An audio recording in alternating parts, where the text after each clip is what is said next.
इधर राज्य में वैसे भी इस बात को लेकर के काफी कानाफूसी चल रही थी कि अगला राजा कौन बनेगा। तभी एक और पहाड़ टूट पड़ा। सभी मंत्री और महाराज सभा में बैठे हुए थे। तभी एक दूत वहां आकर सूचना देता है। महाराज की जय हो। कहो, क्या सूचना लाए हो? महाराज, तक्षशिला की प्रजा ने वहां के प्रांतीय शासकों से तंग आकर विद्रोह कर दिया है। राजकुमार सुशीम कहाँ है? मैंने तो पहले ही कहा था महाराज, राजकुमार सुशीम बड़े जरूर हैं पर योग्य नहीं। महाराज, राजकुमार ने बहुत कोशिश की लेकिन अब बात बहुत बढ़ गई है। ठीक है, तुम जाओ और विश्राम करो। मंत्री, इस दूत के रहने खाने की उचित व्यवस्था करवाई जाए।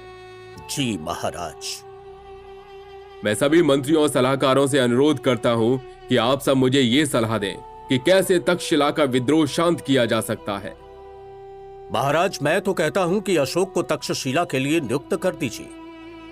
आप सही कह रहे हैं। अशोक के लिए भी जरूरी है वो प्रशासन व्यवस्था संभाले और सीखे।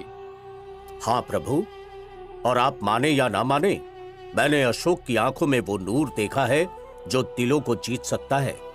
तो सभी लोग अपनी सहमति बता दीजिए। सभा में उपस्थित सभी लोग उनकी बात से सहमत हो गए। महाराज ने अशोक को बुलाने का संदेश दिया। पिताजी, आपने मुझे बुलाया, क्या हुआ? पुत्र, तुम्हें अभी तुरंत तक्षशिला के लिए निकलना पड़ेगा। अचानक ऐसा क्या हो गया है पिताजी जो मुझे वहां जाना पड़ेगा? पुत्र, तक्षशिला के लोगों ने मौर्य शासन के खिलाफ विद्रोह जारी कर दिया है, जिसे शांत कराने के लिए तुम्हें वहां भेज रहा हूं। ठीक है पिताजी, मैं चला जाऊंगा। पर एक बात बताइए पिताजी, यहाँ के प्रशासक तो इस समय भ्राता सुशीम है तो? हाँ, तो क्या हुआ पुत्र?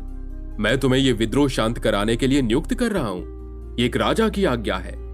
हाँ, पर बस मैं ये सोच रहा था कि कहीं उन्हें ऐसा न लगे कि मैं उन्हें इस काबिल नहीं समझता और मैं आ गया हूं विद्रोह शांत कराने। कोई कुछ नहीं समझेगा, और विद्रोह अभी तक तो शांत नहीं हो पाया ना, तो हमारे पास कोई रास्ता भी नहीं है। मैं आशा करता हूं कि तुम इस काम में जरूर सफल होगे। जी पिताजी। विजयी भाव। बिंदुसार अशोक को राजा तो नहीं बनाना चाहते थे, किंतु उसे तक्षशिला भेजना उनके लिए मजबूरी बन गया था। अशोक हाथी, घोड़े और पैदल सेना के साथ तक्षशिला के लिए रवाना हो गया। राजकुमार, हमारे पास हाथी, सैनिक और घोड़े भी हैं और आपका नेतृत्व भी हमारे साथ है, परंतु परंतु क्या? युद्ध को जीतने के लिए सैनिकों को कोई अस्त्र शस्त्र नहीं दिए गए हैं। हम युद्ध कैसे करेंगे? यानी कोई और नहीं, अशोक के पिता बिंदुसार ही उसके साथ छल कर रहे थे। अस्त्र शस्त्र के बिना प्रश्न सही है, लेकिन अगर अशोक में बल है तो ये धरती फटेगी। हमें पाताल से भी अस्त्र शस्त्र मिलेंगे। अशोकावदान में कहा जाता है कि सच में धरती फटी और अशोक को अस्त्र शस्त्र मिले।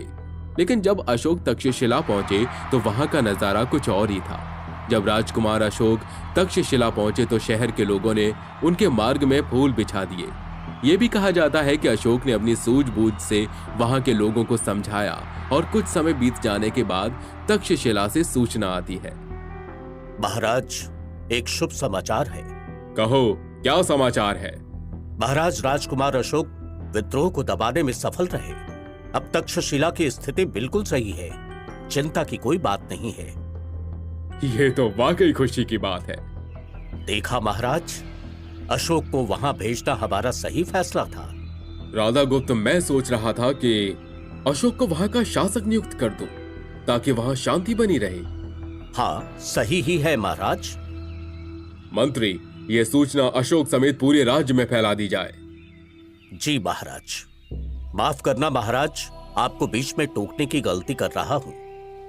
महाराज, आपके 100 और पुत्र हैं और आप अशोक को यह जिम्मेदारी सौंप रहे हैं। कहीं ऐसा न हो कि इस बात को लेकर के सभी भाइयों में आपस में लड़ाई हो जाए, और ये हमारे साम्राज्य के लिए बहुत अच्छा भी नहीं है।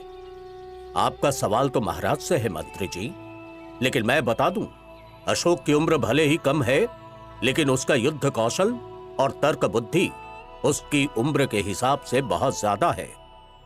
किसी भी राजकुमार को प्रशासनिक व्यवस्था सीखने के लिए कहीं ना कहीं तो शासन करना ही पड़ेगा। तो मैं बस ये चाहता हूं कि उसके ऊपर तक्षशिला की जिम्मेदारी रहे तो वो कुछ सीखे।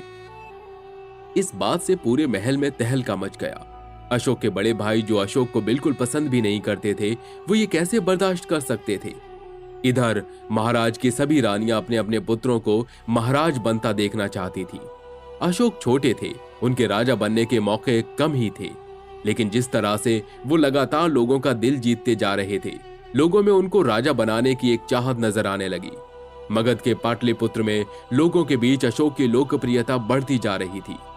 तक्षशिला विरोध शांत होने के बाद उज्जैनी से एक दूत ने आकर संदेश दिया। महाराज की जय हो।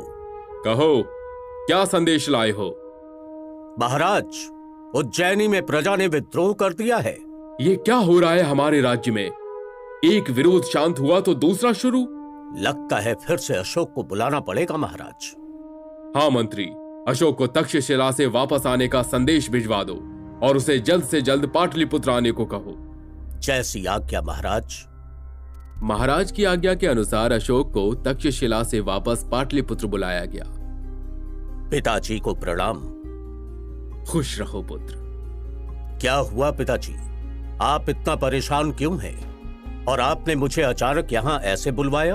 हाँ पुत्र, बात ही कुछ ऐसी है, तुम्हें जल्द ही बुलवाना पड़ा। उज्जैनी में प्रजा ने विद्रोह कर दिया है पुत्र। क्या? एक बार फिर? हाँ, तभी तो पुत्र ये चिंता का विषय है। मौर्य वंश के लिए ये अच्छा नहीं है। इस तरह से तो हमें साम्राज्य विस्तार में समस्या आएगी। तुम तुरंत ही उज्जैनी के लिए रवाना हो जाओ। आपकी आज्ञा का पालन अवश्य होगा पिताजी, किंतु अब तक्षशिला का क्या? पुत्र, वहां का माहौल अभी सही है।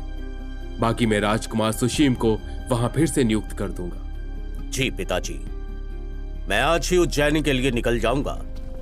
अपने पिता की आज्ञा के अनुसार अशोक उज्जैनी की ओर निकल गए। साथ में कई सारे घुड़सवार, सेना और हाथी लेकर उज्जैनी की ओर बढ़ तो रहे थे, लेकिन उनके मन में बहुत विचार चल रहे थे। वैसे भी मेरे बहुत सारे भाई मुझसे क्रोधित हैं कि पिताजी मुझ पर धीरे धीरे इतना भरोसा करने लगे हैं। पहले तक्षशिला और अब उज्जैनी, पता नहीं अब क्या होगा। अशोक के दिमाग में बहुत सारे विचार चल रहे थे और वो तेजी से अपने घोड़े पर बैठकर मानो आकाश से बातें करता चला जा रहा हो। अशोक उज्जैन की ओर बढ़ रहा था, पर क्या वो तक्षशिला की तरह उज्जैन में विद्रोह शांत करने में सफल हो पाएगा? क्या यहां से उसके जीवन में कोई और मोड़ आएगा?